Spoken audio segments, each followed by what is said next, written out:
Hey everybody, this is the Freestyle Travel Show. I'm your host, Kenny Flannery, and this episode I've been waiting to do for a while. I'm talking to my good friend Walter. Walter Heck. We met up in Alaska. He was traveling for about 5 years, and that's what we talk about, from when he started to when we met midway through his travels in Alaska. We had an amazing trip. Him, myself, and our friend Mandy that I met up there too. 3 of us hitchhiked down from Alaska to Vancouver, Canada. That was an awesome trip. So we talk about that. He tells me some things I didn't know, and about, just his time on the road, starting his own company, and even the last time that he hitchhiked, where, freaking amazing story. He met his wife and had a kid who is sleeping below me, in the room below me. So it's a freaking incredible story. So he breaks that all down. Really cool. And obviously I'm here with him now in the Netherlands.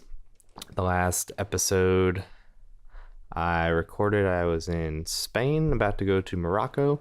So after this session with Walter, I'll get into catching you up on my personal travels. About a couple weeks in Morocco. Really good times. One of the crazier rides. I got picked up by this drunk couple and ended up having to bail out on this beach from this girl who was trying to do me. You know how it goes. So I'll get into that and all the other stuff that happened. And what I'm doing next, all that good stuff. But let's just jump right into meeting Mr. Walter Heck. All right, so I figure we begin where you began. Once upon a time in 1981, I was born. All right, I want every detail to the minute. Wow, maybe we skip forward like 27 years. Maybe we start when you put your backpack on. One day I was 4 and I went to school. No, sorry. When I was in my early 20s, I was in a long relationship, and I really wanted to go travel and see the world, but it wasn't a good time. Mid-20s, that relationship broke off, and a couple of years after that, I had a conversation with my mother, which I remember very well, in the car, where she said, Walter, didn't you always want to go traveling? I'm like, yeah, I do. I kind of want to do that. She's like, yeah, so why don't you do it now? You have a job as a software engineer. You have no commitments to like a mortgage or a student loan or a girlfriend, wife, whatever. So now seems like the perfect time. And then I thought, actually, Mom, that's right. This is true. So I decided to go traveling. I gave away everything I owned, except for like 4 boxes of stuff that I put in my mom's basement. I took my backpack and I started hitchhiking. A friend of mine had introduced me a little bit earlier to the concept of hitchhiking, and I thought it was super interesting. I was a little bit scared. Like I think most people never hitchhiked before. They're like nervous of what the road will bring them. Right. Where was your first hitch? My first hitch was just outside of Zoetermeer. We're 10 kilometers from here. My parents dropped me off at that place, and they found it very strange. They were not seriously okay with it, but they were like, okay, it's your choice. You're 27. Like, yeah, it was the same with me. So I watched them drive away, and within like 2 minutes I had a ride. It was really a good start. And then did you have a concrete destination that first time? Where were you heading? I was heading actually to friends here in the Netherlands, because my first destination was a party of good friends, and then from there my first ultimate goal was Noordkaap, the northernmost tip of land in Europe. Really? I've always liked extremes, like the northernmost tip, the furthest thing. Where is that? Norway? Or? Yeah, Norway. It's the northern tip of Norway. So even if you get to Oslo, from there it's still something like 2,500 kilometers. Like, it's seriously far. Yeah. So I hitchhiked to Noordkaap. I cheated a bit because back then I had for the first year of traveling I had money. I borrowed money actually, but I thought I have a career in IT ahead of me the rest of my life, so I think I borrowed something like 10,000 euros, and I thought, okay, that should be a couple of years at max to pay it off when I get back. So yeah. So you took some buses and stuff along the way? Is that what you mean by cheated? No, in Norway. Norway turned out to be ridiculously difficult for hitchhiking, which I was warned about as well. Because not a lot of traffic, or because people didn't pick you up as much? People find it very strange. Like social culture is not geared towards hitchhiking. So I had a really hard time. Some really, really nice adventures. But I had a really hard time getting from Oslo to Bergen, and then in Bergen I took a ferry up the coast for like 5 days. Damn, 5 days straight. Nice. Yeah, it's absolutely amazing. It's also recognized as one of the most beautiful cruise routes in the world. Is the coastline just really cliffs and inlets and Lots things like of that? Hills, mountains. Awesome. Absolutely beautiful. And then crossing the is it called the polar circle in English? The Arctic Circle. Arctic Circle. Yeah. Crossing the Arctic Circle on a boat was amazing. There's this little like monument, and I was cool. So like a buoy monument or a monument on shore? On shore, yeah. Cool. On one of the small islands there, you're passing by and like, holy shit! I'm now actually in the Arctic. I'm guessing this was summertime. It was end of September, so it was getting cold. Getting chilly, yeah. I had a couple nights all the way at Noordkaap. I had sub-zero nights, so I woke up with ice on the tent, but it was okay. It was manageable. Yeah, you had the right gear for it. Yeah. That little tent that we'll get to Alaska eventually, but that little tent that you had, was that the same one you started with? Might have switched it in the meantime. I think I started with a really crappy, like... I remember something about... I think I started with a heavier tent, and then some guy gave me, like... You know those tents that you can buy at, like, at a toy store? Like, single-walled. Yeah. Like, $20. Oh, okay. So you went with that one? Yeah. Did the trick? For a while, yeah. Nice. Yeah, and then so I got to Noordkaap, and it was impressively underwhelming. Really? Well, I don't know if you ever thought about it, but you're on the northernmost tip of land in Europe. So, what are you looking at? The sea. There's really nothing else. Like, it's a cliff over the sea. Yeah. There is no land to look at because you're already in the furthest tip. So that was a bit of a downer. Yeah. So I was there for literally like 5 minutes. The last something like 50 kilometers, there's no village or nothing. And like end of September, nobody goes there because it's just dark and drowsy and not great. And so the guy who dropped me off there, he's like, I'll wait 5 minutes and then I can take you back. And otherwise you might easily be here for like half a day waiting for the next person to show up. Like, okay, hold on. Can you make a picture of me there? That's good enough. With the sea in the background. Yeah. I remember New Zealand was the opposite.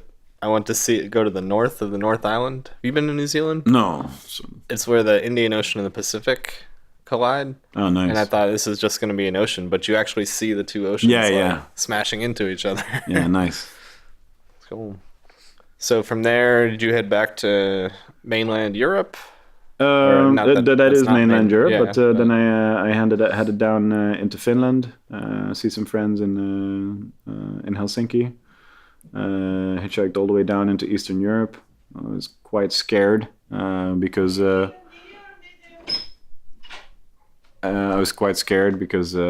was my first time in Eastern Europe, and I don't know if you've been in Eastern Europe in the evening. Like things get exponentially more dodgy very quickly, especially if you're in the outskirts of some of the cities there.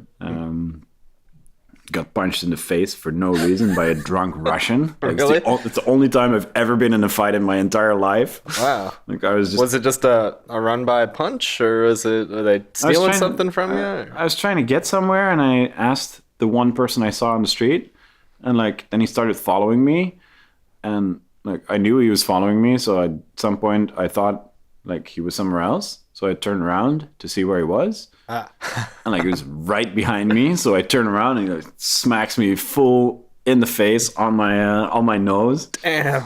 And luckily I was right next to the place that I wanted to go. It was a couch surfing place, and so I showed up at the couch surfing place with like a bleeding nose, going like, somebody just punched me in the nose. Did he run away after he punched you? Yeah. Or? Okay.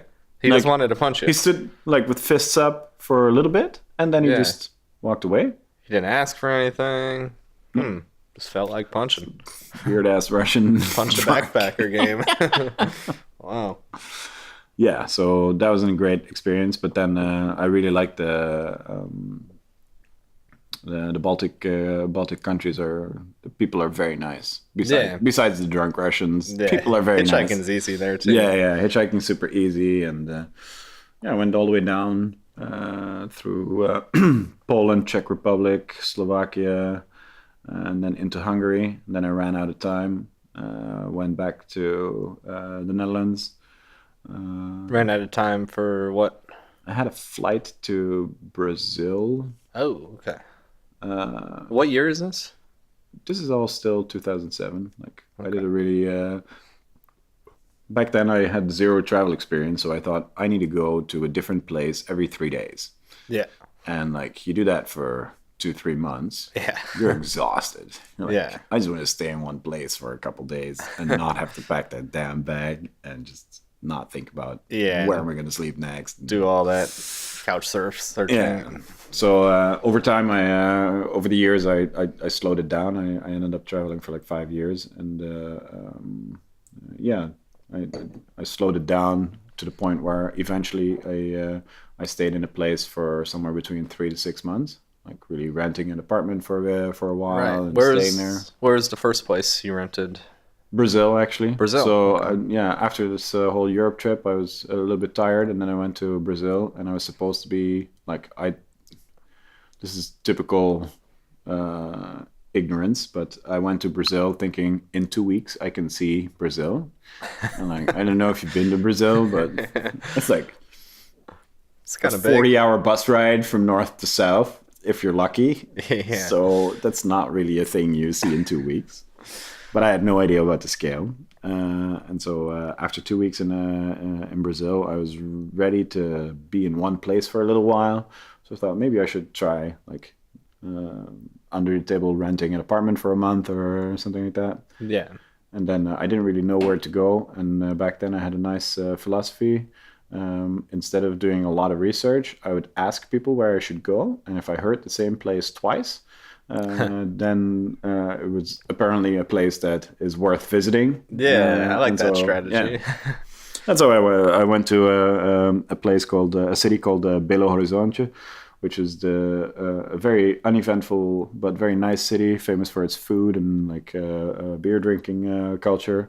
Okay. And it's the city where my favorite band at the time, or one of my favorite bands, Sepultura, is from. And so I thought, okay, that seems like enough reasons to go there. Yeah. So I went there, found an apartment, and stayed for 6 months, I guess. Was that a visa issue to stay there for 6 months? Did you have to get a work visa or No, something? Brazil does a reciprocal visa policy. So whatever your country does to them, that's what they do to you. Okay. So for Americans, it's ridiculously difficult to go to Brazil because they give Brazilians a hard time. It's gotten slightly easier in the last Probably, year. yeah.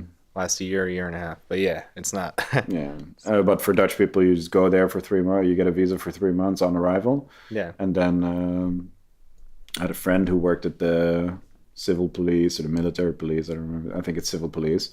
And she said, "Oh, you just go by the police station, and they'll stamp your passport, and you can stay another 3 months. You don't even have to leave the country." Wow. So I went there, and like full police station, lots of people waiting. You know how it is. And so I just called my friend, and she came from the back office, and she said, "Oh, come with me." And so here I was, walking past all the queues. Stamp. So what were you doing for the months you were there? You were So I told you that I borrowed money at the very beginning, and while that was the thing that I needed to get started, it didn't sit well with me to owe money. And while I was in Brazil, I had a conversation with my old boss here in the Netherlands, my last boss. And he said, just come back to the Netherlands, come back to your old job, all this travel bullshit. I'm sure you're not actually enjoying it. You write all these great stories, but it's probably just shitty. So how about you just come back? I'm like, yeah, no. However, if you have that much work, I can work for you remotely. right. And he said, yeah, sure. Okay. Can you start on Monday? Like, okay, I didn't really count on that. But they offered to pay me my old salary, and so I worked for 6 months straight, and then Just out of your apartment, coffee shops, whatever. out of my apartment. I lived as cheaply as possible. When I tell people, my Brazilian friends here now, how much money I lived off, they're like, "That's not possible."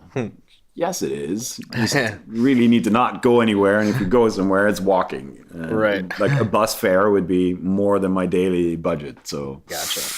that was the thing. I lost a lot of weight because I lived on like beans and rice. What was your rent? Do you remember? No, I don't remember. It's like a couple €100, or is it like in the 400 or 500? No, less. Yeah, I found a really nice couch surfer. He was an architecture professor, and he just so happened to be gay. And in Brazil, there's a bit of a stigma on homosexuality, and so they were openly together. That was okay, but they couldn't actually live together in the same place. Oh. So did you live in there and make it seem like 3 people? And No, that's the other guy okay? had an apartment, but he was never there because they were always together. But like theoretically, he would come home every once in a while. Oh, And so he's like, gotcha. I have an empty room in my apartment. I'm never there, so you can very cheaply. I don't remember what it was, but like something super cheap. And Yeah. so I got that apartment. I worked from there, cooked my own beans and rice and some small simple dishes, and just lived Cool. frugal and yeah, really. I paid off the entire debt in those 6 months of Really? working. Wow. And so by the time I left Brazil, Yeah. I had €0 in my, not zero, but like €500 in my bank account, something like that. But no debt. But no debt, Right. but also no idea on how to make money or like what to do next. Just like, okay, this is it. Yeah. But you got the itch pretty much, and you're like, I want to move on to the next step. Well, since before I started traveling, I was doing volunteering for couchsurfing for the tech team, and while I was in Brazil, they started organizing the Alaska Collective, the famous / notorious Right. Alaska Collective, and eventually they invited me to come to Alaska as well. Okay. And they paid for half the airfare from Brazil to Alaska. Oh, you flew direct. No. I did like the cheapest of the cheapest, but like it was crazy. Yeah. I flew Brazil, El Salvador, Oakland. Then I hitchhiked to Chico to visit our friend Donna. Yeah. From there, I took a Greyhound up to Seattle. From Seattle, I flew to Ankara, and from Ankara, I hitchhiked down to Homer. Okay. And so Direct-ish. I arrived at the Alaska Collective with like, I don't know, €400 in my name and a laptop and a willingness to work. Yeah, but virtually everything was paid for at the collective. Food. Yeah, exactly. Yeah, lodging, anyway. food and cover was food and roof over your head was paid for. So Yeah. that seemed like a good choice. And then I met this crazy hitchhiker and an Australian girl, and we decided to go on a little adventure. This is true. That's me. Yeah. That was a good trip. Yeah, that's when we first met. So I met a lot of people on that trip. Nick, everybody. Yeah, it was a good time. We Couchsurfing at that time had a traveling headquarters, so they would move from place to place. And because they couldn't actually afford to pay people salaries, their proposition was, you come and volunteer for us. We'll give you food and shelter, and do that in an amazing place with amazing people. Right. For a cool project. For a cool project. Kind of lines up. At least at that time, a cool project. Right. So I went to Alaska, had an amazing time. Even 10 years later, I'm in touch with a bunch of the people that we met there, and all of them say this is one of the best times of our lives. Yeah. It's amazing how many people I'll run into and be like, yeah, that summer. And so at the end of it, we decided to... a lot of people had to get to like Vancouver, and some people were going to Burning Man, but south. And then I forget how it all lined up, but I think Mandy joined at like the last possible moment. Yeah. Where she wasn't sure. I think she wanted to do something with Cherish, but somehow that didn't work out or something. But yeah, one way or another, the three of us wound up going, and we couch surfed in Palmer with Tara. Mm. Did you? Yeah, all three of us couch surfed there, maybe? Yeah. Wasn't was that the woman who had an accident? Yeah. And then she drove us, she started driving us a little bit, and then we got caught in traffic. So we just figured, well, we'll just get out here, and since all the cars are stopped, it should be easy to get a ride, and we got a ride with that truck. Oh, no. So she U-turned back home, and that trucker, we put all of our bags in the back, and it happened to be a refrigerated truck. And Mandy had tequila, or she had some kind of liquor. Yeah, it was some kind of hard liquor that you wouldn't easily drink, but chilled, it was quite nice. Yeah, by the time the trucker dropped us off and we had to camp, we had chilled liquor. It was beautiful. We had some weed left, so we chucked it in the bush because we didn't want to cross the border between U.S. and Canada. Yeah, I had chucked some on the way up, and I ended up giving someone a map because I wasn't sure if I'd find it or not. Like 40 miles in Alaska still before the border. I think maybe Ben got it or something. I forget. But yeah, that next day you got a ride because your visa was about to expire, and someone only had room for one person. Oh, yeah. And that's I'm when glad we got you remember this. Yeah, because we ended up, I think it was like, we'll meet you on the other side of the border. We'll meet you at the checkpoint. But it ended up being like 2 or 3 days before we saw each other. I got a ride that day straight up to Whitehorse. Right. And that was like... That was one straight ride, those guys. That was like a 600-mile drive or something crazy. Yeah. I don't know exactly how long, but it was crazy far. Yeah. And like by the end of it, they were having like... what do you call that when you spend too much time on the behind the wheel? Getting tired? No, there's a specific thing that happens when you drive along the same line, the same road for a very long time, and you get really tired. You just lose track of, like a delirium kind of. Yeah, you start driving too fast because your reference point is gone. Because you could easily drive the same view for hours. And so they drove all the way to Whitehorse. It's funny. So we get to Whitehorse, middle of the night. Foggy as all hell.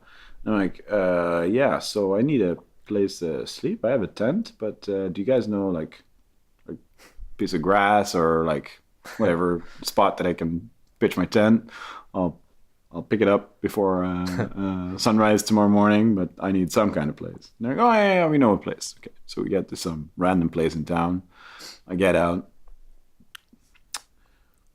Nice field of grass. So okay, I'll just pitch my tent somewhere. Before I went to bed, I noticed these like black round caps in the middle of the grass. Yep. Didn't really give it too much thought until 3 o'clock in the morning. Got woken up by this loud sound. Yep, getting blasted. So you had a tent. Luckily, I had a waterproof tent by then, so I stayed dry. But my first instinct was to get out of the tent, and I opened the zipper to get out, and I was like, wait a second, maybe I should just trust that this thing can actually take a storm and stay inside. Can't handle a sprinkler. You're done for. And then the next morning, I dozed off and on into sleep, in and out of sleep, and then all of a sudden there's a voice next to my tent. Excuse me.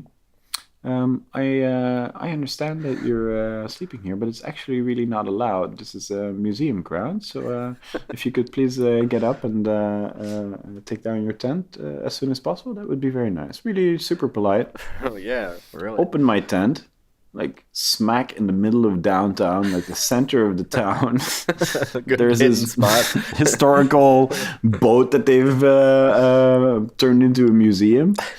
And so the voice also said, also we have inside, we had some birthday yesterday or so, whatever. So we have a ton of muffins. So if you're interested, you just come inside, and we have some muffins for you. That's how you handle someone camping on your lawn. This was my first contact with Canada. So I was like, Okay. Stereotype, check.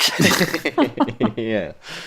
Perfect. Where in the US, they would probably have just pulled a gun and said, hands up and get off this lawn. I was sleeping on someone's trampoline in their backyard, and it turned out to be their neighbor's trampoline. I woke up to police. Not even the guy, like, what are you doing on my trampoline? Just police. He didn't even talk to me. Wow. So you just watched movies with them and ate muffins for basically the whole day? Yeah, because I had to wait for you guys, and obviously it was actually a hell of a hitch. I just got super lucky. Yeah. And it took you a full more day to get there. After you got a ride, which was in the afternoon or late morning, we didn't get a ride all day.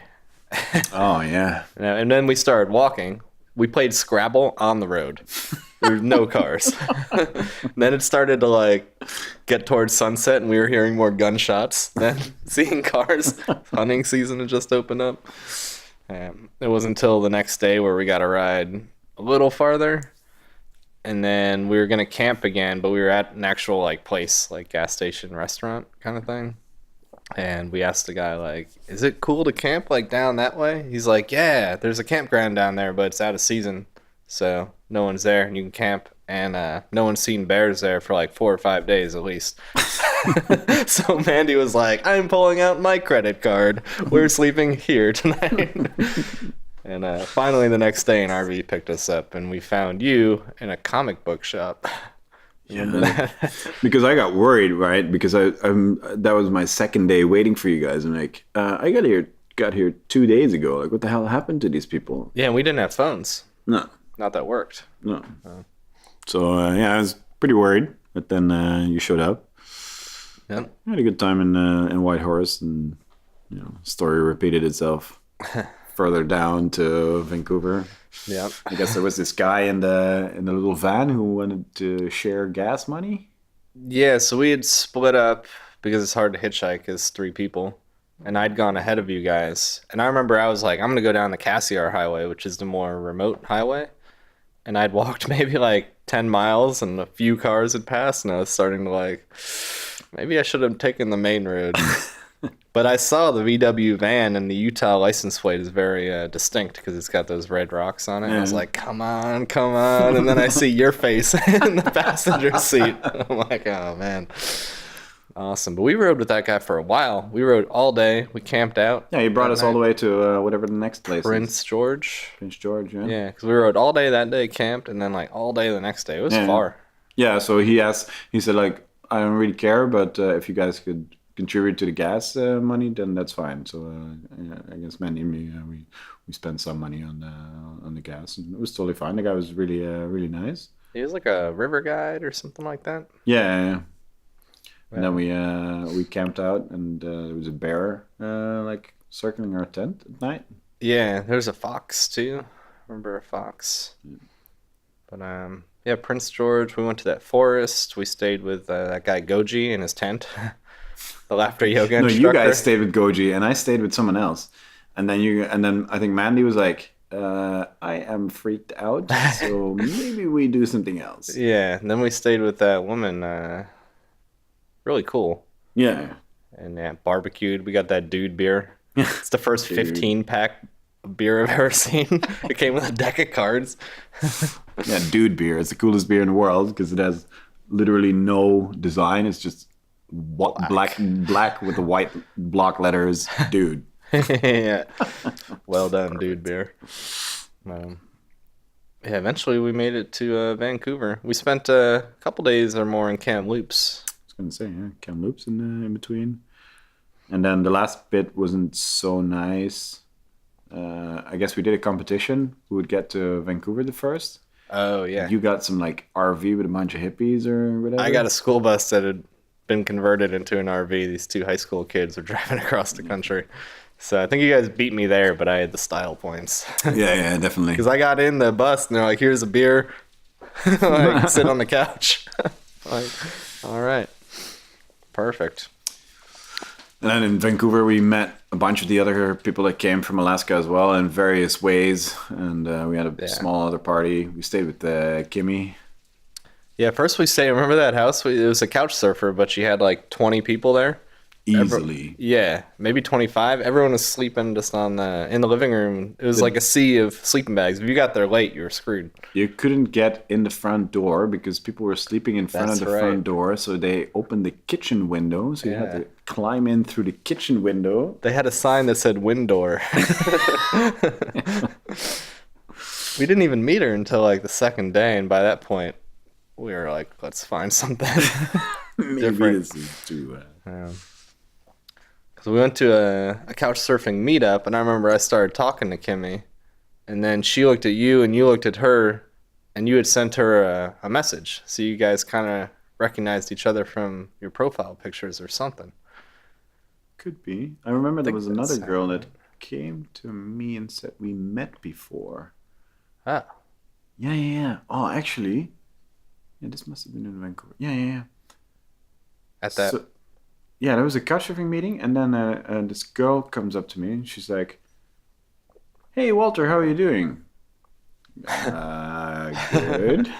How do you know my name? We must have met before. And she's like, "Yes, I stayed in your house." Oh. This is not entirely unlikely, but I vaguely remember this. I never thought of that. Before I left for traveling, I decided to shack up at two pro couch surfers, and so the three of us hosted an incredible amount of people. Yeah, like there was literally someone there every day. Wow! And so you didn't have like 20 people at once, though. We did once for a party, but not normally. But so a lot of people came through, and I still had a full-time job, and so she was a guest of one of the others. Oh, so okay. So it made sense that you didn't. I was there, but I was working, so I wouldn't have noticed. And so she was weirded out. She's like, "I stayed in your house. How do you not remember me?" I don't know. Yeah. I'm not very good with faces. Yeah. But yeah, Kimmy was the complete opposite. Like of 20 people in the house, she was like, we came. It was mellow. She made tea. Yeah. It's good. And that was Oh shit! That upstairs living room. Yeah, that was nice. It was a nice living room. But that was the end. I think Mandy was flying either back to Australia or somewhere. You were going to Vancouver Island, and then I was going to San Francisco with Kimmy and her roommate Rudy. Yeah. So I wanted to go south, but I couldn't because I was in Alaska for 3 months, and the visa policy says that you cannot go out of the U.S. to Canada and then back into the U.S. Like going to Canada, that doesn't reset your visa. Okay. And so I had to fly somewhere. So first I went to Vancouver Island. Yeah. Really amazing. One of the most amazing places I've been to. Did a bunch of hikes. Really, really cool stuff. And then I needed to go somewhere. So it was either going to be Mexico or south of there. Or Europe or Asia. And I remember I felt a bit stuck. I was like, I don't really know what to do next. And I didn't feel like partial to any of those solutions. Right. Like Mexico didn't really attract me. Asia was too far and too expensive. It's a weird feeling when you have the itch to go, but like nothing's really grabbing you. Yeah, that was the first time I experienced that. I'm like, I want to go somewhere, but I don't know where. And so on a whim, I found a cheap ticket back to Europe for like something crazy, like 150 euros or 180 euros. It was some ghetto airline that was doing this. And so I went back to Europe. I decided to go and surprise my sister in Switzerland. Oh, cool. That was a lot of fun. I didn't tell her that I was coming back, so I just showed up at her doorstep, and she's like, awesome. What? Does not compute. How did you get here? That's the best. Yes. The flight was to Switzerland?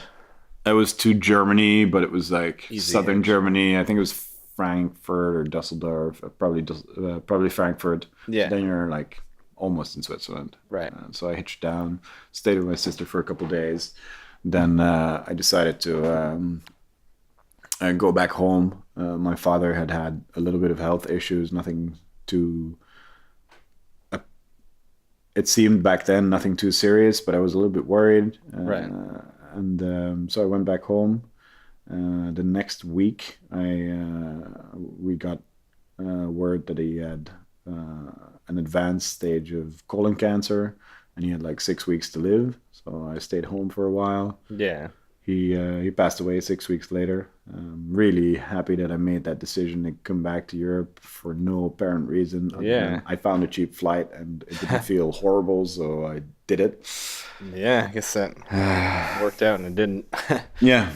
And then the moment he passed away, or the day he passed away, I decided to start a company because I was already thinking, okay, I'm flat out of money, like literally nothing left, and I don't want to stop traveling, so I need to do something. Right. And then I started our company, or my company back then. And I remember this is like my father died like November 11th, and like November 13th or 14th, I'm sitting at the Chamber of Commerce registering a company. Yeah. And like I'm crying because my father just died. Yeah. And like the guy asked me like, so why are you starting a company? I'm like, my father died. Boo. And he's like, you know what?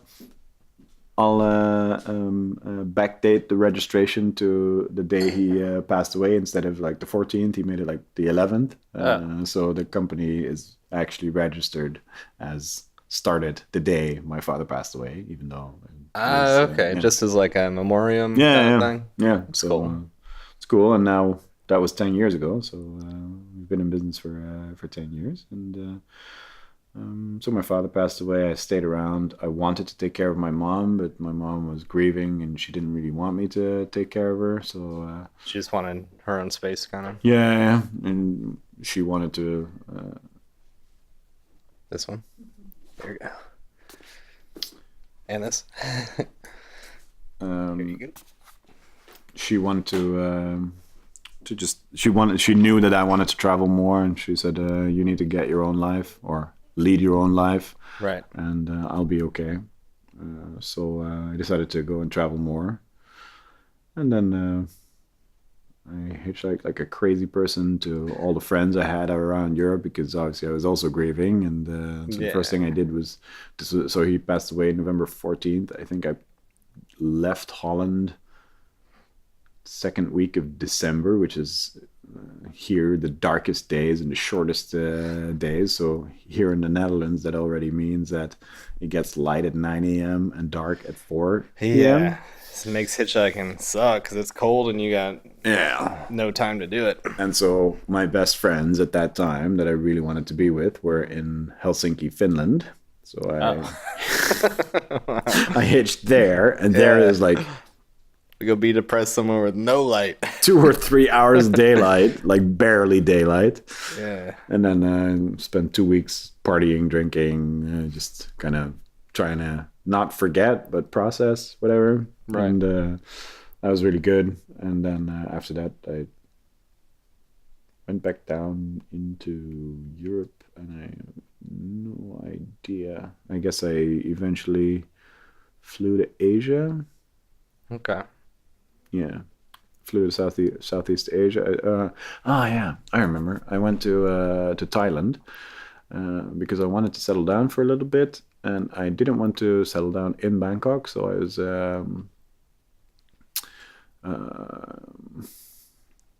browsing on the internet for like apartments to rent, but if you browse internet for apartments to rent in Thailand, it's all Bangkok or Pattaya or Phuket, like all the touristy, lots of sex trafficking places. Like it's really not where I wanted to end up. And then I found one place, Khon Kaen in the northeast, or Khon Kaen, and I haven't seen this on any other ad. Let me Google where that actually is. Right. So I looked at the map, like northeast, far away from all the nasty places in the south. Cool. I'm going to go there. So I flew to Bangkok, stayed there for a couple of days, and then took a bus up to Khon Kaen. Everybody's like, why the hell are you going there? There's nothing there. It's the capital of the Isan region, and Isan is the region that's known for the spiciest food in Thailand. Perfect. And so it was tear-drawing spicy. Yes. But really amazing time. You lived there for several months, or no? Yeah, I think 3 months. Okay. Something like that, maybe 6. Where did you like? What website were you using to find rent? Just to get a random Google search. Oh, just random. Okay. Yeah. So I ended up renting this bedroom plus a really small bathroom and not really a kitchen, but a place where you could at least store some food. You had Wi-Fi and stuff to work. Yeah, with Wi-Fi and a place to work, and so it was like 80 euros or something like that. A month? Yeah. Wow. Yeah, and food's cheap, so you don't even really need to cook because someone outside is doing it better. And I had that experience from Brazil, that settling down somewhere and living cheaply for a while it can be really beneficial to getting things done. And I just started the company, so I actually needed to spend some time in, I don't know, some kind of marketing and getting the word out there that I existed. Right. And so I worked from there for a couple months, and yeah, it worked out really nicely. Okay. While I'm telling you this, I think that I might actually be messing up timelines massively. Possibly, I don't know. Because there's all kinds of... Do you remember the other places that you lived, so to speak, for 6 months? So it was Brazil, Alaska to an extent. Yeah, Alaska was almost 3 months. Brazil, at some point I went to Costa Rica. I stayed there for 2-3 months, something like that. Was that part of the Couchsurfing collective? No, it was together with Callie Patterson. She had this idea of starting an NGO to network together the intentional communities in Costa Rica. Right. But the whole thing was a shit show from the beginning. Not a shit show, like it was doomed to fail from the very beginning. I broke my ankle the day before going to Costa Rica. I was hiking in one of the canyons near Las Vegas, and oh, I remember that. Were you there? I might have been nearby. It was Vegas, man.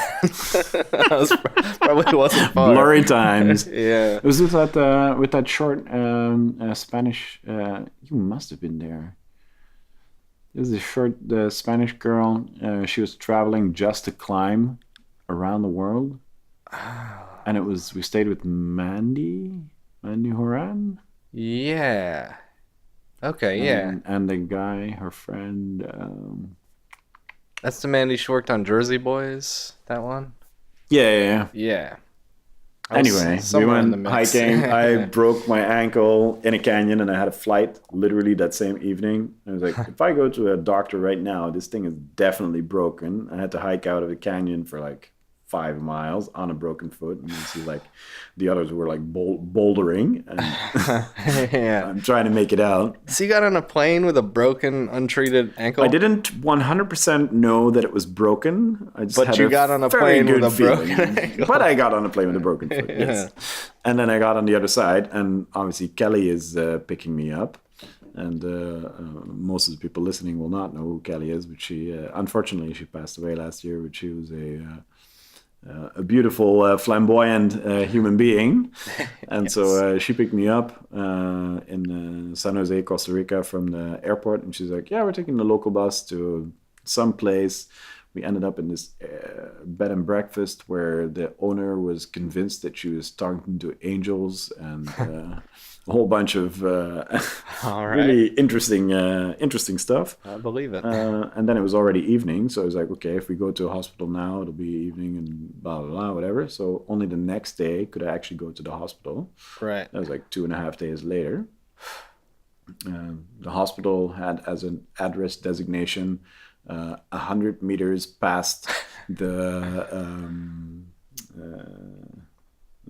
some chickens. marker on a highway. Yeah. Like, okay, but it was actually world class, like private hospital. My health insurance or my travel insurance covered it, so I got really good care. But then I had like a cast, and we were supposed to visit all these farms in the middle of nowhere. Oh, I figured you were just going to be computing. No, yeah. So I was going to do the IT part for them. Yeah. But we were supposed to visit all these farms to see who was interested and how we could, connect all these people. And You're hobbling up to each of these, or not even? Yeah. So that didn't work out at all. And then we decided at some point to go back to where Kelly had all her stuff. And we got there and her laptop was stolen. And that laptop had like MP3 recordings on it from her time in Africa, recorded music, tribal music, a manuscript for a movie, a bunch of pictures, and she wasn't very technical, so she had some of it on some USB drives scattered and all that. Yeah. But it was stolen, and it was most likely stolen by someone she knew and she trusted to stay in that house, who came back after she left to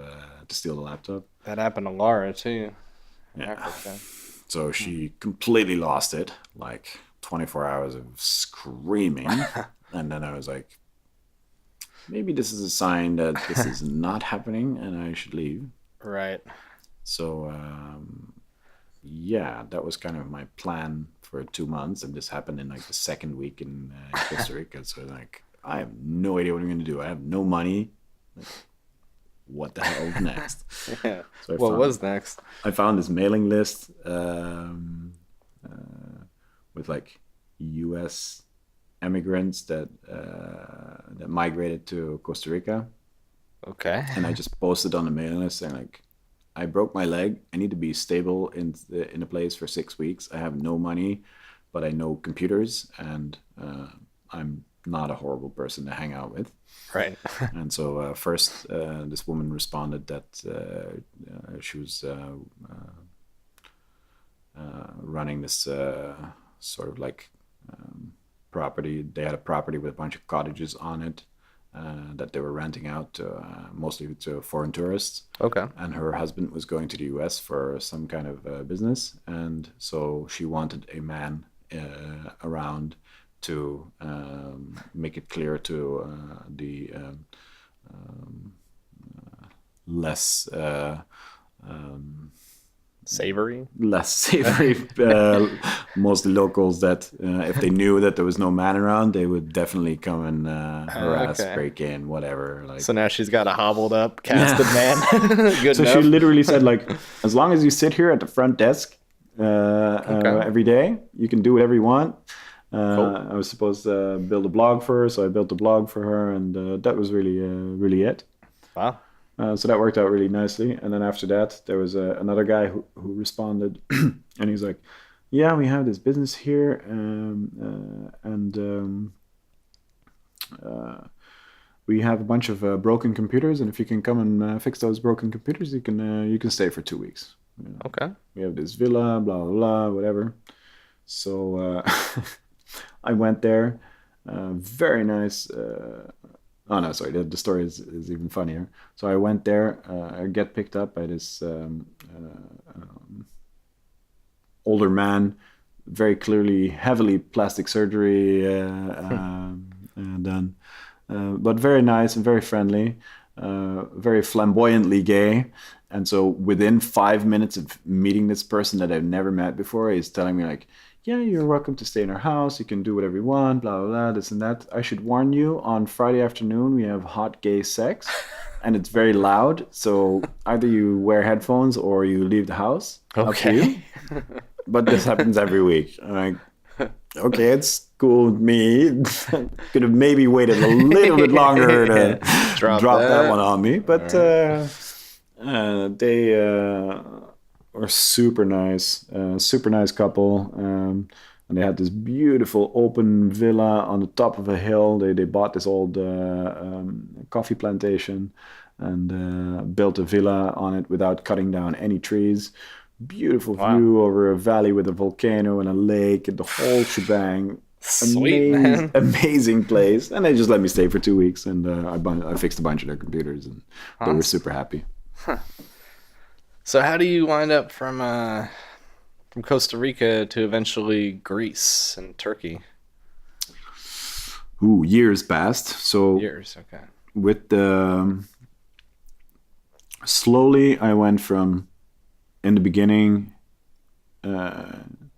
hitchhiking and traveling on the cheap as much as possible. Slowly, the business started to become a little bit more serious. I got some really good consulting gigs, and I decided to start speaking at the open source conferences. Right. So whenever I saw an open source conference, I just submitted for it, and if I got accepted, then that was one of my next travel destinations. Nice. So that was really nice, and so slowly my financial situation also got a bit better, and then around 2011, I got, and you'll probably understand this, most people will not understand this, I got travel tired, when you're just tired of moving around and you just want a place to put your bag down, even if it's for a couple weeks, right? And just not have to move and just chill out. Just chill out, and it's a thing, and it's a very strange thing for many people, but it's really a thing. And I was having that, and when you have to move while being travel tired, that's really the worst, because everything just starts sucking, and you're in beautiful places, and you're like, I couldn't care less. I want to just... It gets brutal. Not. Yeah. I did an episode on this podcast, actually, with my friend Kurt. We called the episode, I think, Travel Fatigue. Yeah. Delved into this very idea. Yeah. It's really an interesting feeling to have.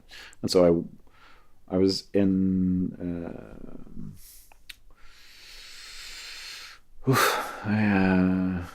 there was this girl, and it was never going to work out, and I didn't realize that until way into the story, and like maybe I should have realized this a lot earlier, that it was never going to work out. Right.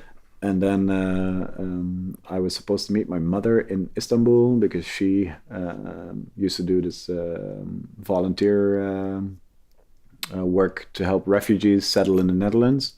And one of the families, they left the Netherlands and moved to Istanbul, and she kept in touch with them, and they invited her to come there.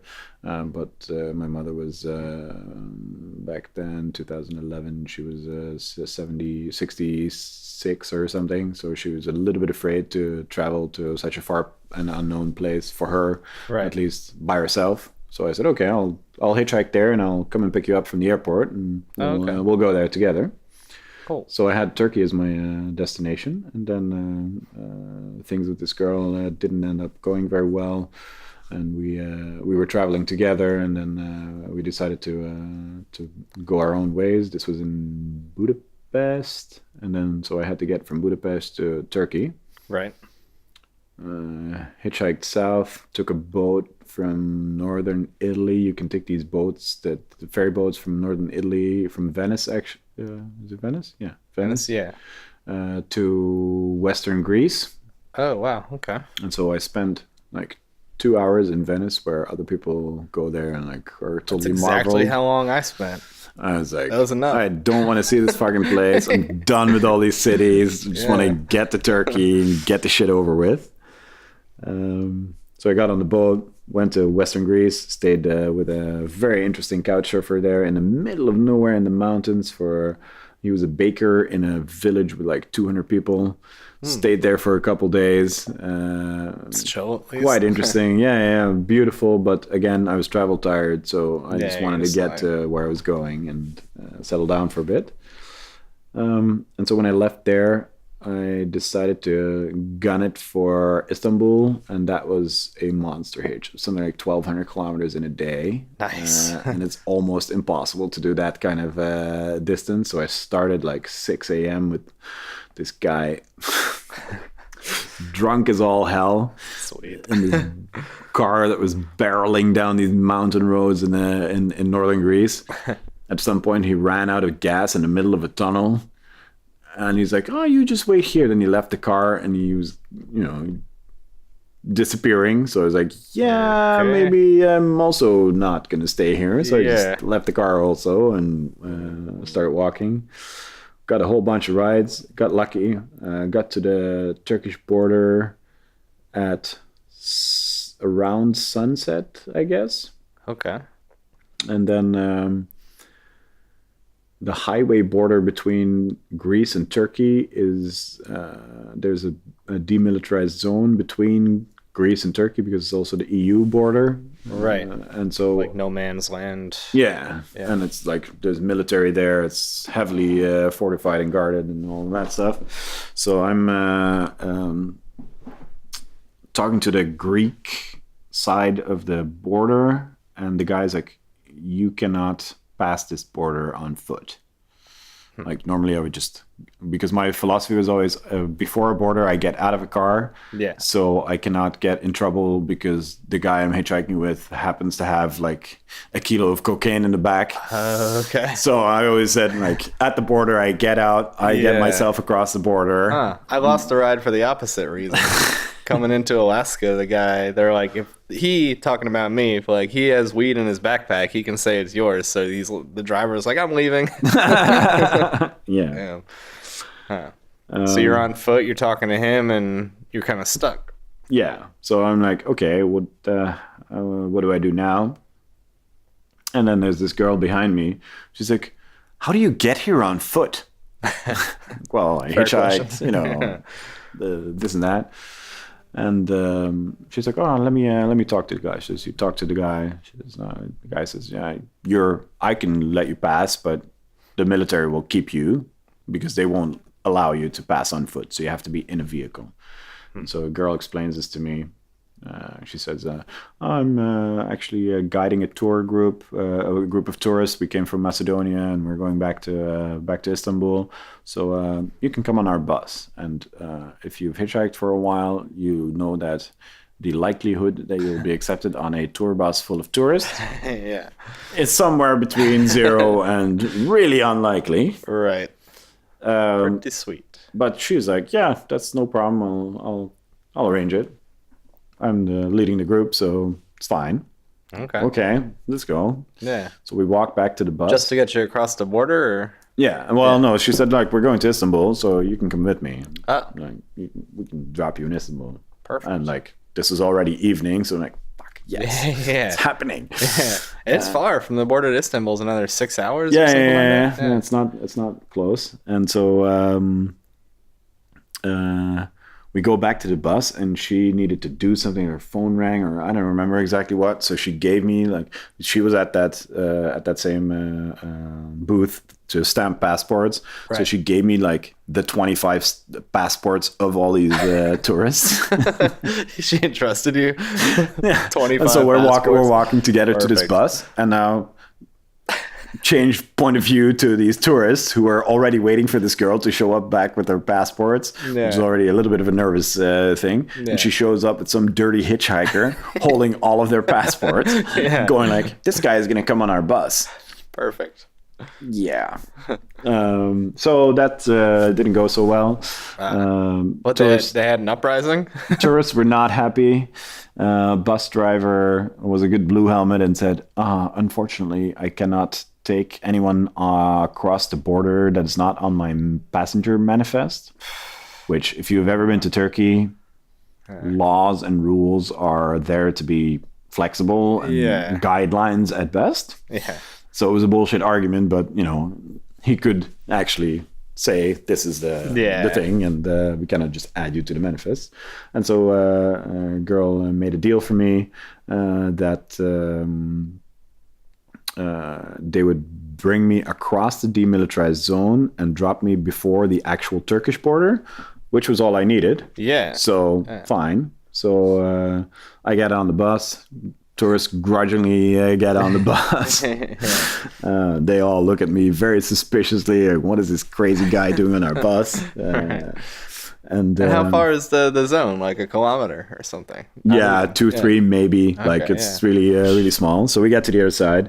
Girl says, "Oh, actually," so she's like, "So what's your plan for Turkey?" I'm like, "I don't know. I'm going to stay in Istanbul for like 3-4 weeks and then move on." And I had rough plans of going in the Middle East. Yeah. Who knows?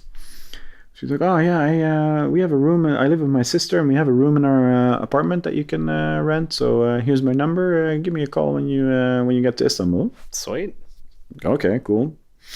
I get out of the bus, get some Turkish money to pay for the visa, blah blah blah, whatever. Yeah. I get to the actual booth for the passport. Right. Girl is inside the booth talking to the on the opposite side, like on the side of the border guard. Oh. Talking to the border guard, chatting, blah blah blah, whatever. Yeah.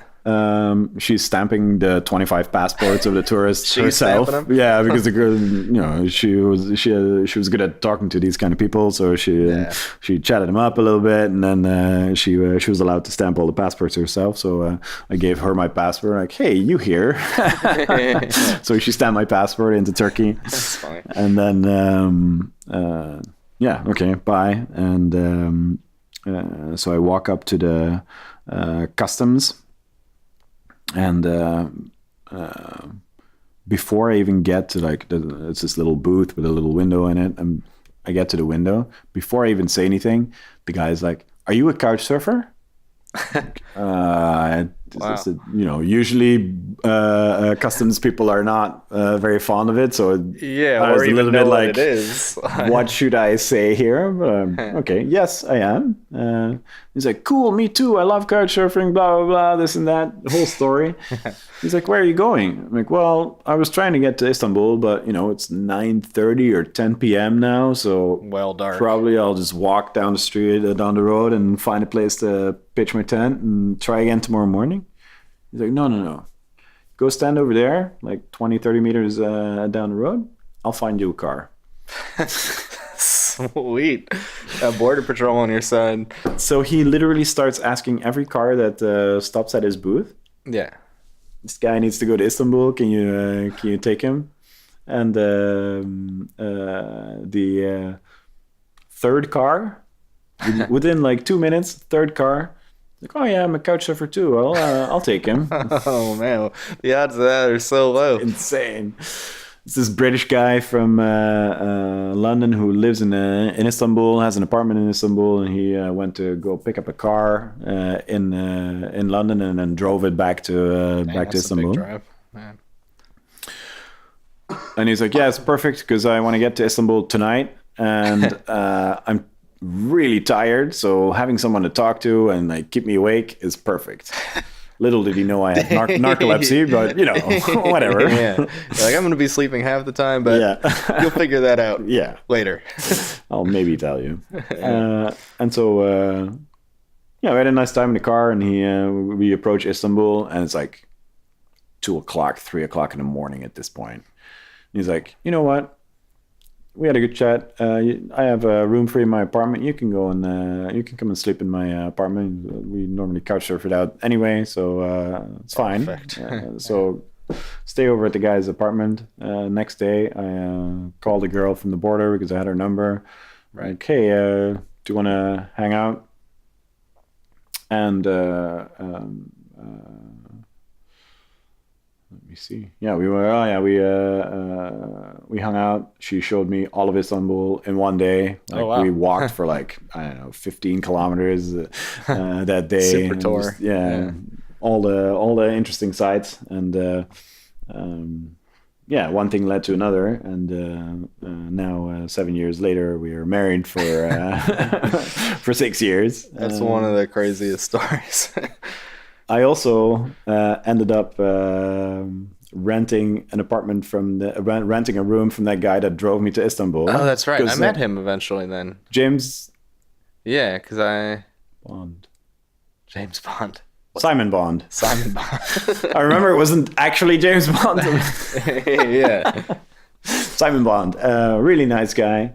And so I rented a room from his apartment for a while, and obviously in the meantime fell in love with Minem and my wife's name, and spent an ungodly amount of time with Mine, and then yeah. So that day ended up being my last day of hitchhiking ever, without it being planned. Wow. Just I hung out with Mina, and we did a lot of cool things, but somehow I ended up never hitchhiking again. So right. The day we met.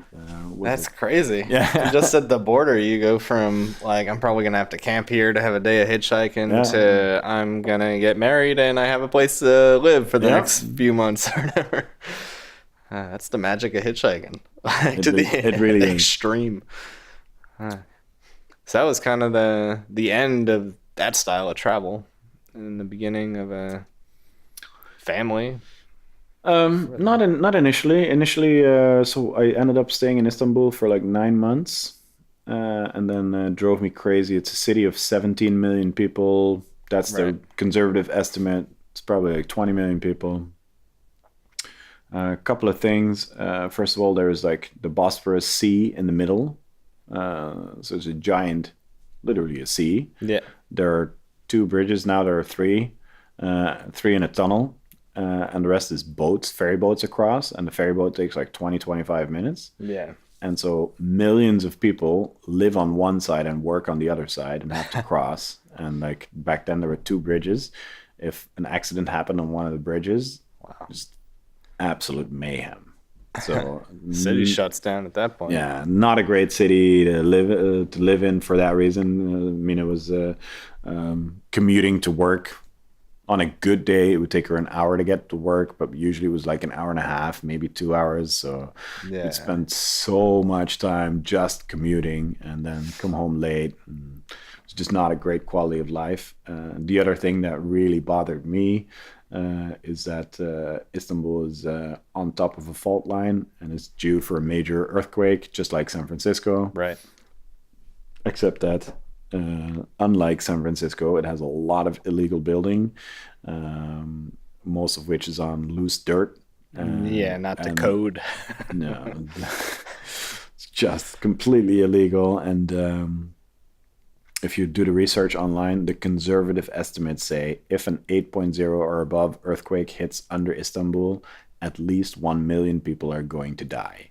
Wow. And at that point, I had a completely location-independent business. I'm like, there is literally no reason for me to live on top of one of the most dangerous natural disasters waiting to happen. Statistically, it's already past that date. Right. And after 9 months and traveling for so long, you got your kicks. Yeah. So I convinced Mina to quit her job, and we moved to Malaysia. During my previous travels, I'd lived in Malaysia for 6 months already. And we had a really nice time in Malaysia.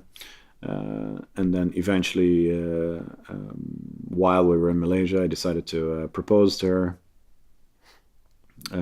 She joined our business. We started a company in Singapore, but we also decided that we wanted to have children eventually. And when discussing that topic, we said, okay, really one of the best places in the world to have children is the Netherlands.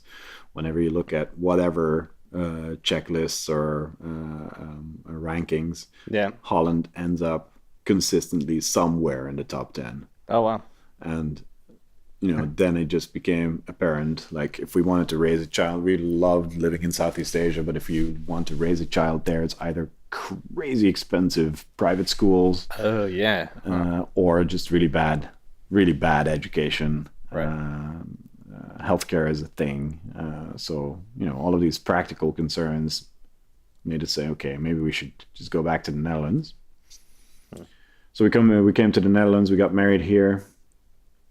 And then we ended up settling here. But at the same time, our business was super international, so I traveled a lot for business, which was a very different story than traveling like for hitchhiking and for all the fun in the world. Well, yeah, even since you started doing that, I think I've seen you in Vegas twice, in San Francisco once, just because you were there for a conference or.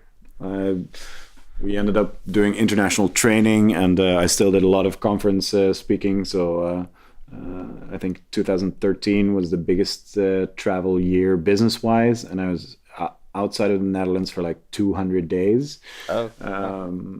And that started to weigh on us as well, because at some point I started waking up in hotel rooms in places where I'm like, I literally need 2 or 3 minutes to reason what the fuck country or city I'm actually in. That happened to me at customs once. Like, where are you flying from? Like, a place? Somewhere for sure. Where are we now? Yeah, so, and then late 2013, we found out Mina was pregnant, and then I really never wanted to be a father that is not around for his child. So in 2014, we cut down the travel by half, probably. It was still a lot of travel, but not as much as it was before. Yeah. And it's gradually slowed down. Now my son Aiden is 4, and this year I've had like 2 or 3 trips abroad. So okay. It's very different now. I'm very happy. I'm very happy that I got all of this traveling out of my system with like the hitchhiking and the purely for fun traveling. Yeah. And so a lot of the places where I went for business, I'd already been for fun. Right.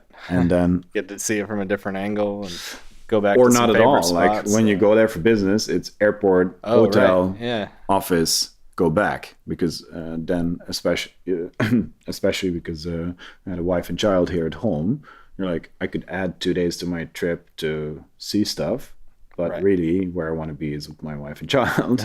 Yeah. So I'd usually just fly back as soon as possible after a training. That would be such a terrible feeling to go somewhere where you've never been and know that there's like all this cool stuff going on, but you're just like in a hotel room. So I've been to India at least 10 times. I've only been to Bangalore, Hyderabad, New Delhi, and Mumbai. Yeah. And only to the city. Like I've never been outside of a city in India. And were you mostly in hotel rooms and whatnot? All of it, hotel rooms. Wow. We had very nice Indian employees. I love food. Is one of my main things for traveling. It's one of the best places, man. India was amazing. And so they would take us around inside the city for all kinds of different food places. So that was really nice. Yeah. But never outside of the cities. So I have a really skewed image of India, because especially Bangalore is quite a well-developed city, and it's not like most other places in India.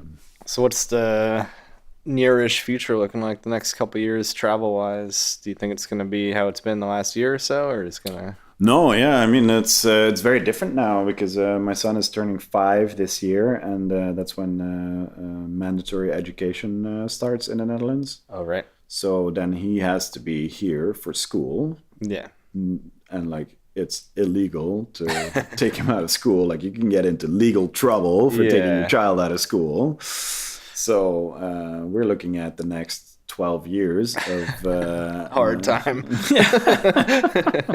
Confinement to like summer holidays. Like but you can still go all out in summertime. Yeah, so we did last year. We took 2 months off because we knew that this was coming. Last year we took 2 months off from running the business, took a sabbatical, and used all the business miles that I saved up from all the business travel to buy a round the world flight ticket. So we went for 2 months around the world. That was also really nice. Very different way of traveling. We spent an ungodly amount of money because it was going to be the last longer distance, longer duration trip for a while. And now I'm still happy to go on holidays, but it'll be different for the foreseeable future. And that's also okay. I'm really happy that we did all that traveling in the past. So I don't before I left, before I was 27 and I picked up and left with my backpack on my arm, I always felt like I want to know what the rest of the world looks like. What are people doing in other places around the world? Right. I very thoroughly explored this. I talked to many people in different parts of the world and got a lot of confidence and faith in humanity, because most people in the world are good people.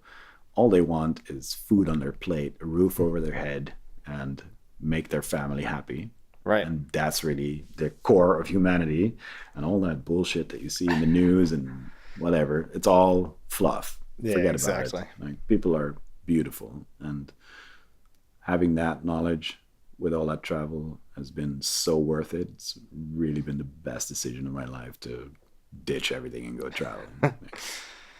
Perfect. I think that's a good note to end this on. Thanks for chatting. Yeah. Freaking awesome stories. Yeah. Let's have another beer. And make more stories. Sounds good. And wait, we cannot leave this podcast. Damn without... it. So close. All right. Okay, one more quick story. Rewind back to Canada. Kenny and me. No, I don't think it was in Canada. I think it was in Canada, in California. Actually, we were hitching to Donna's place. Okay. And we were both hungry as all hell. As you would be. And at some point, Kenny says, I think I could eat a dozen Boston cream glazed donuts right now. I'm like, that's true. A dozen donuts? That seems like a lot. And he's like, no, it's donuts with like cream in the middle and chocolate on top. It's my favorite kind of donut. And I can eat a dozen right now. I'm hungry. Like, no way, that's not happening. So began the so it began. Bet. And we spent the next couple of years, every time we met up, we don't meet up that often, maybe once or maybe twice a year on a lucky year. Yeah. Every time we met up, we're like, we're going to go and find donuts. So we spent a day in California. What was that? San Francisco. We went all over the place looking for them. We were there both together. We could not find a place that had... We spent several hours looking for Boston cream glazed. Should have been in New York. Or anywhere else in the States. And so eventually we end up at Donna's place, and she's like, oh yeah, you can pick them up from like Costco or whatever. Cool, let's do that. So we picked up a dozen Boston cream glazed donuts. And then Kenny got his challenge of eating them in 1 hour. 1 hour, 12 donuts. And so he started, and like the first 4 disappeared like no tomorrow, and I started scratching my head like, oh, that actually looks like he might actually make it. I think I crushed like 6 in the first 10 minutes or something. And then 5 and 6 went easy, and then things started slowing down significantly. 7 was like with huffing and puffing, and then 8, you just stared at him for like half an hour and go like, I need to eat more, but we should say not happening. That Donna made a big quiche on purpose. Mr. Excuse. So I could not eat a big slice of quiche before this. So I'm full of quiche. I'm drinking a beer, which looking back was not the best strategy. But the beauty is that I now get to tease him, at least for the next foreseeable future, that he cannot eat. Podcast. One day we'll have a rematch. Yes. I'm not eating quiche that time. I look forward to it, man. All right. Sweet. Now we can stop.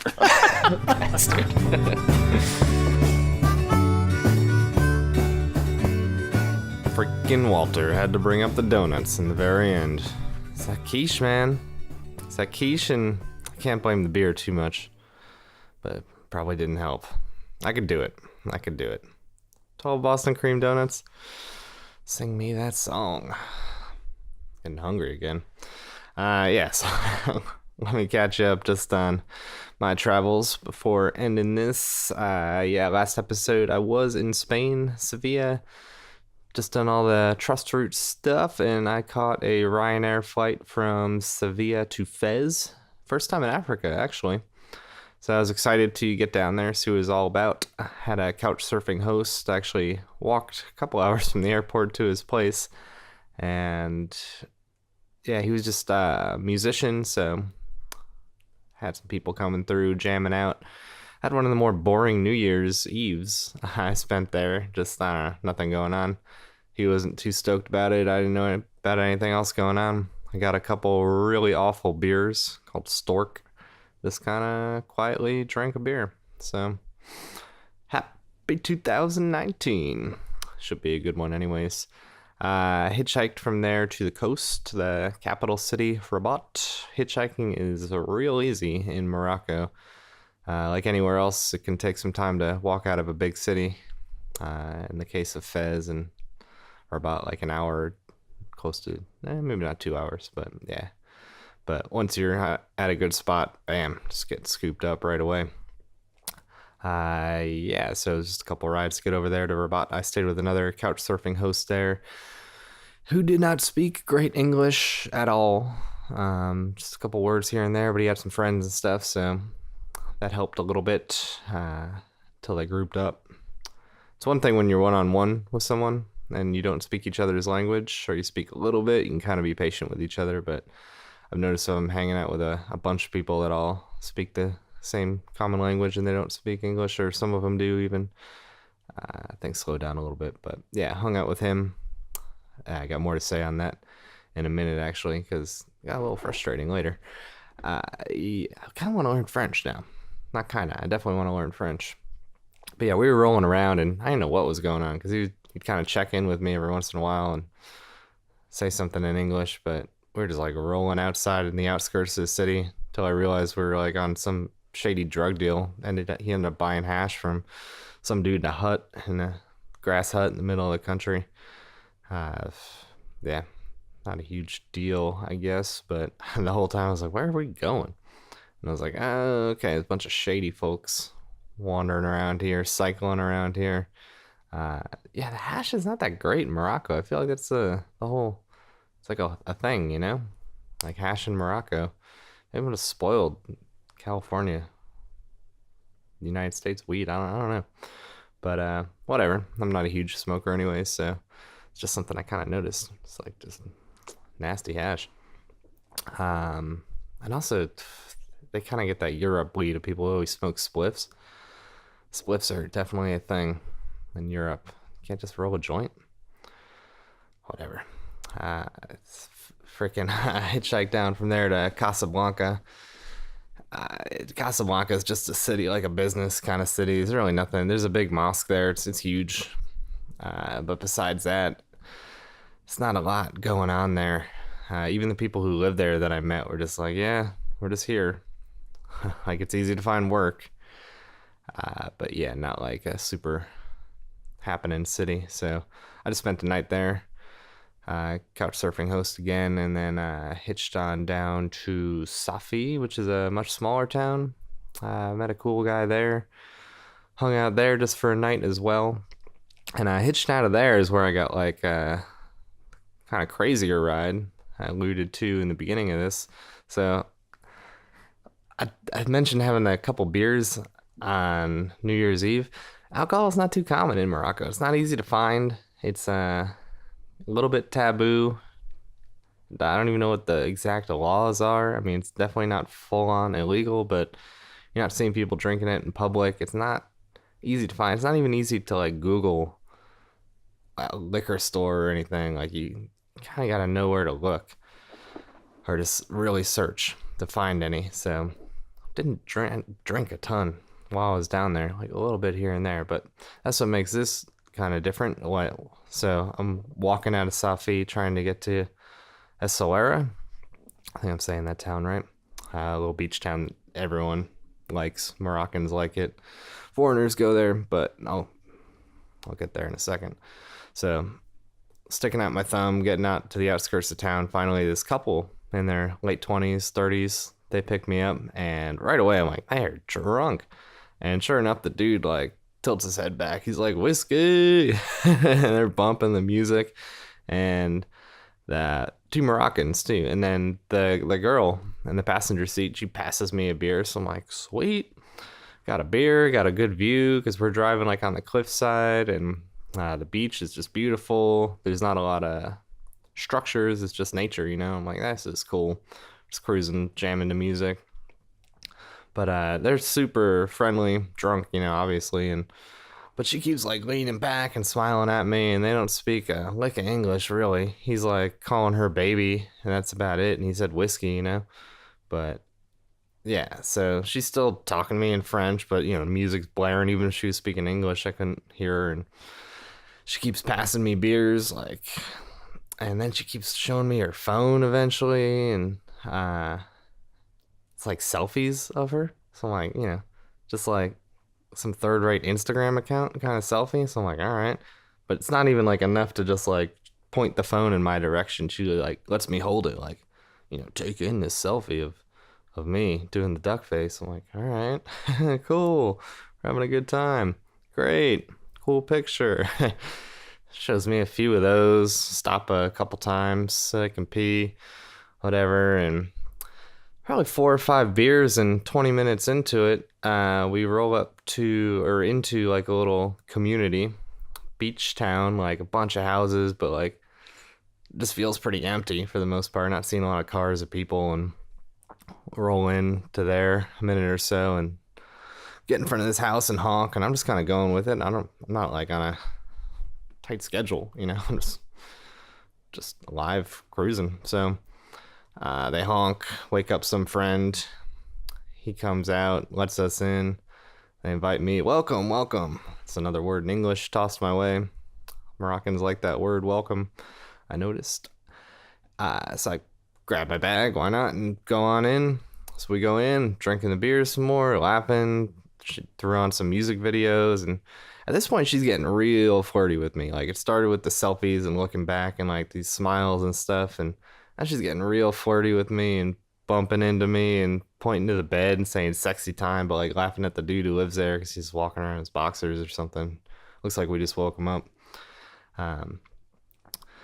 Yeah, and then she like when dude looks away, who I assumed was her boyfriend, like the way they're, you know, kind of touching each other a little bit in the car, and just, I don't, not like, you know, touchy, but you know, little head rubs and stuff like that. And it seemed to be the case, boyfriend girlfriend situation. But yeah, she's like making out with me real quick, like just quick tongue in the mouth, and then she's like grabbing my hand, wants me to put it on her leg. She's smiling. She's got this little robe she keeps opening up, and kind of sneaky, you know, like he's right there though, and I can, you know, a couple times I'm like, he definitely just saw that. Like, it's not gonna, I don't know, but he's not looking super stoked, but he's not doing anything either.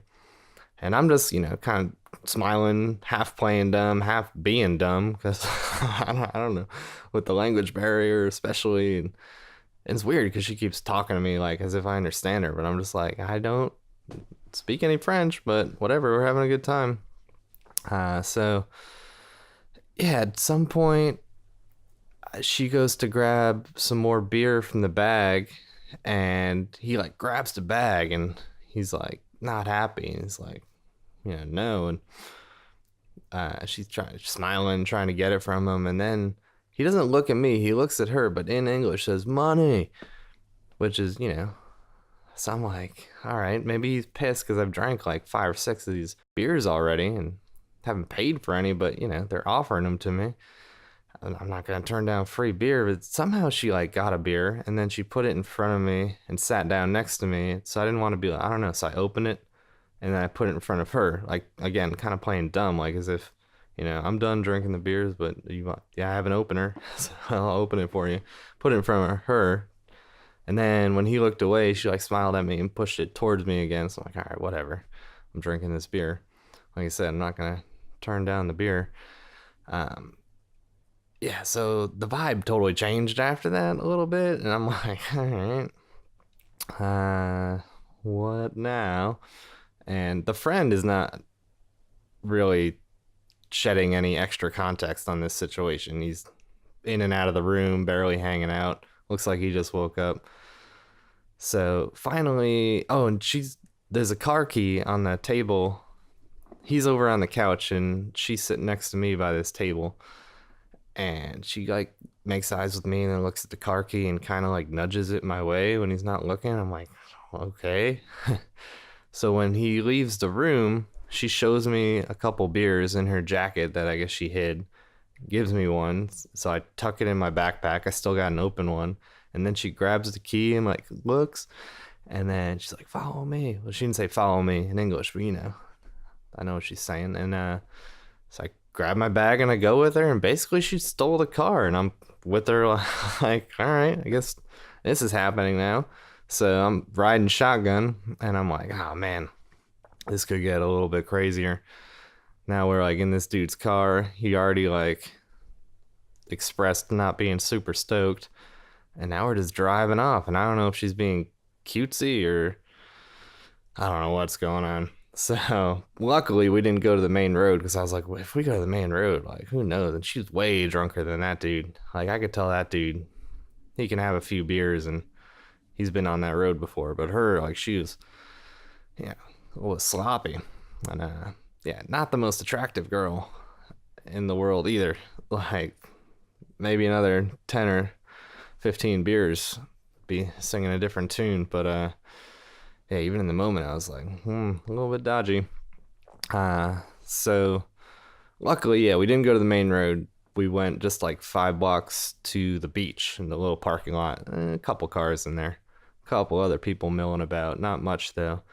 So I'm like, all right, she's definitely like kissing me again. And we get out of the car, she gets out, so I grab my bag. I'm like, at all times, I just need my bag on me because if stuff goes down, like, I don't know if this dude shows up with his friend, like, what the fuck? I just want to have my bag with me. So then we're at the beach, and I was like, I didn't see a good place where this could go.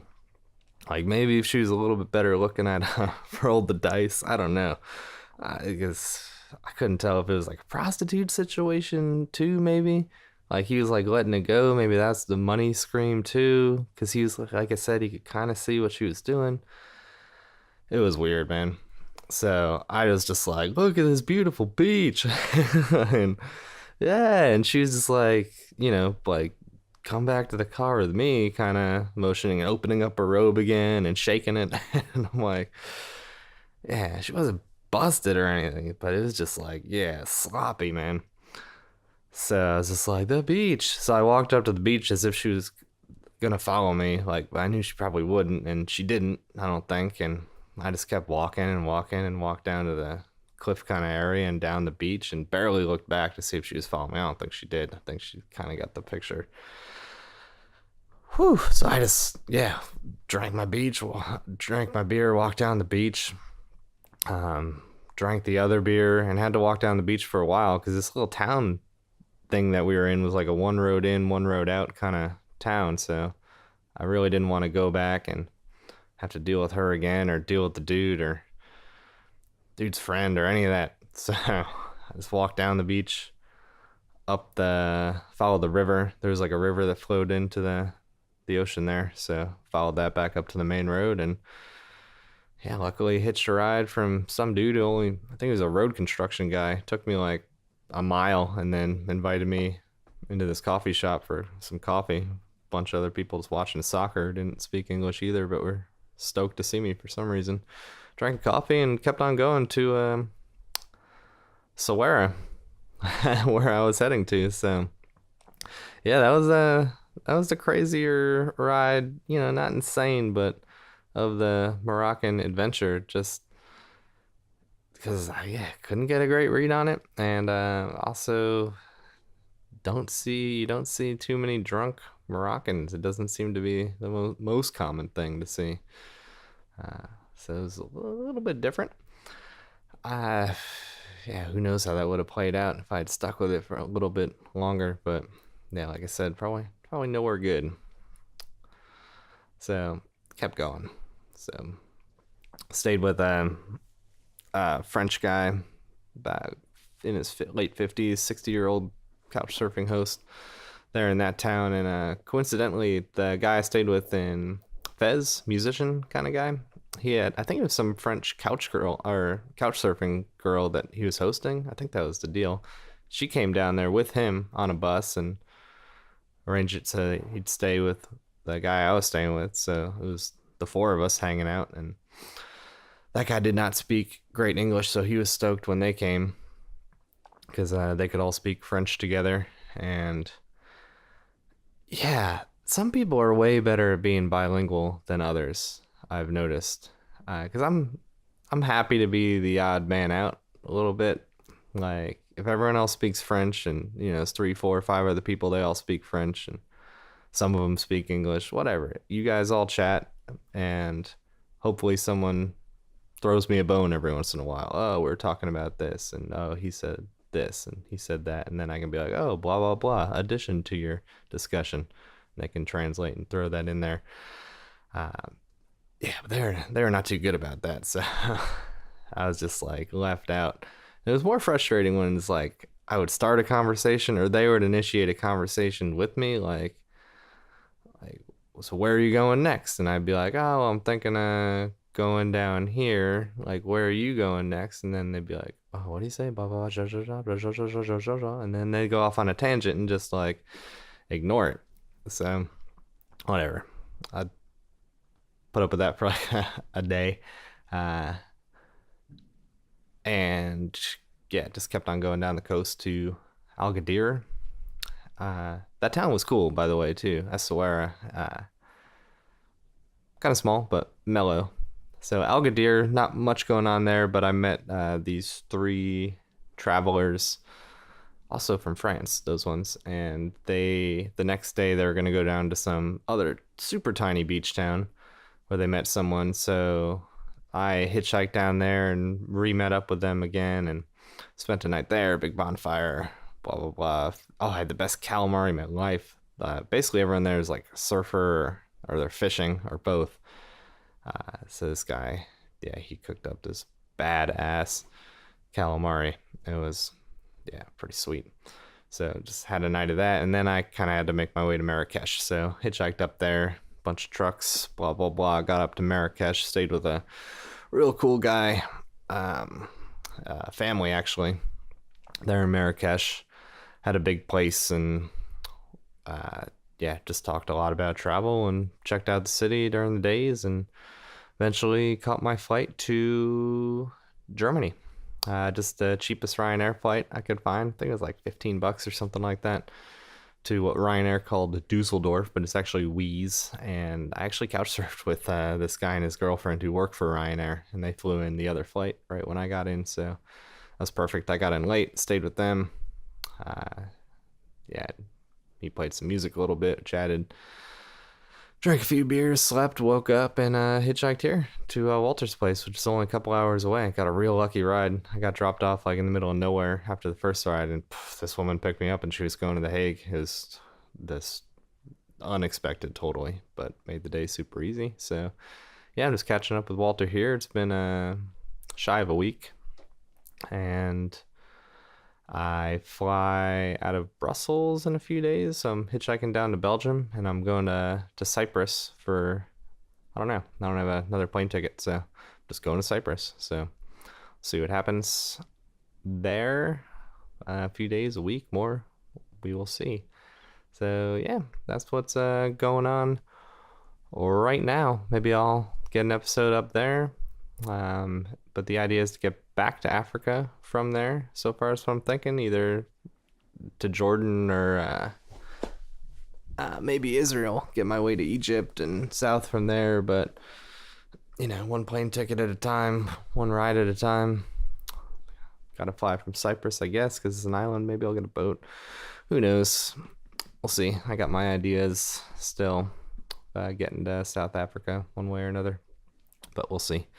We shall see. In the meantime, I'm trying to update Instagram a little bit more frequently. Little stories and whatnot.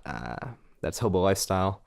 Just like hobolifestyle.com. Got a new story up on there. I also updated freestyletravelgear.com with a lot more gear. Obviously, there's the bivy pack that I made, but now I'm linking to a lot more stuff that people like, that I like. Water filters, good shirts, all kinds of fun stuff. Inflatable sleeping pads that are super light. yeah, all kinds of stuff. So that is the deal. Hope you enjoyed the episode talking to Walter. Now I'll have to get the other side of the hitchhiking story. Get Mandy on one of these episodes down the road. So yeah, that is it. All right, you guys. Until the next time, I will see you down the road. I need a new escape. With all my shit straight, I'll get my big brain.